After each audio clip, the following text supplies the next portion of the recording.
Değerli izleyenler, Eskişehir Tornacıları ve Oto Tamircileri Kooperatifine misafir oluyoruz. Yanımda Sayın Başkan Halil Kılıç Beyefendi ve Kooperatif Odası'nın üyeleri bulunuyor.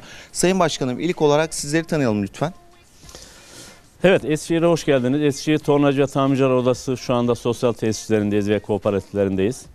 Ben Halil Kılıç ve yönetim kurulu arkadaşlarımızla beraber yaklaşık 22 seneden beri oda ve kooperatiflerin başkan ve yöneticiliğini yapmaktayız. Peki odanın ve kooperatifin faaliyet alanlarıyla devam edelim.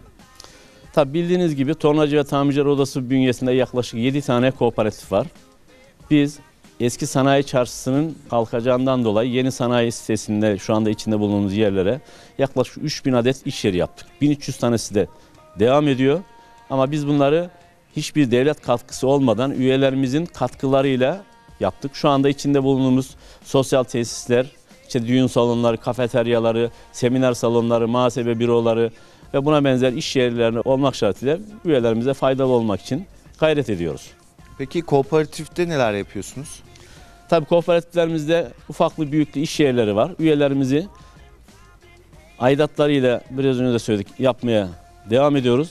Bildiğiniz gibi dışarıda kafeteryaları, lokantaları, her çeşit üyelerimizin rahat edebileceği iş yerleri var ve sosyal donatılarıyla birlikte hizmet vermeye devam ediyoruz. Ayrıca odamız bünyesinde kurtarıcı ve vinç hizmetleri de vermeye devam ediyoruz. Yaklaşık bizim odamız ve kooperatiflerimizle beraber 7000'in üzerinde üyemiz var. Eskişehir Odunpazarı mevkisindeyiz. Üyelerimize hizmet vermeye devam ediyoruz. Çok güzel. Peki başkanım, ileriye dönük başka neler yapmak istersiniz? Tabii şu anda 1300 tane daha kooperatifimiz devam ediyor.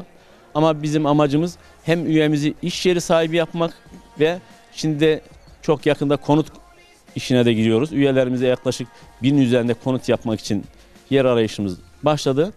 Üyelerimizi de konut sahibi yapacağız. Ayrıca üyelerimizin işte seminerleri, yurt dışı geziler, yurt içi geziler, fuarlar, yani Eskişehir ve Türkiye çapında kendilerini otomobil dalında geliştirebilecek her türlü hizmeti vermeye devam ediyoruz.